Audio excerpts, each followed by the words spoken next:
Sign out বাটনে click করলে পরে আমার যেহেতু রেকর্ডিংটা বন্ধ হয়ে যাবে, তার জন্য আমি ভিডিওটা সেভ করে নিয়েছি।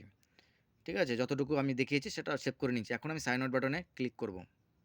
আপনাকে দেখাই আমি প্রথমে, আপনারা তো অনেকে জানতেও পারেন, নাও জানতে পারেন। দেখুন, ক্রোম ব্রাউজারটা খুলে নিলাম।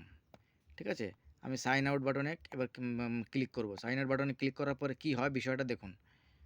সাইন আউট বাটনে ক্লিক করলাম, আমার স্ক্রিনটা লক হয়ে গেল।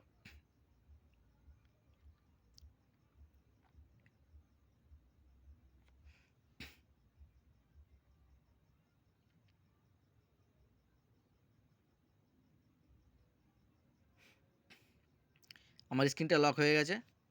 আমি এখন লগ ইন করবো।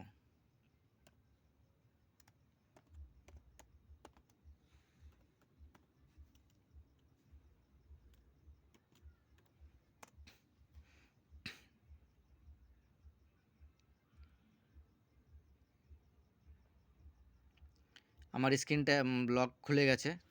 আমি এবার ক্রোম ব্রাউজারে যাব। ক্রোম ব্রাউজারে ঢুকছি। ক্রোম ব্রাউজারটা খুলে গেছে। এবার আমার নিখিল ভারতের ওয়েবসাইটটা টাইপ করব।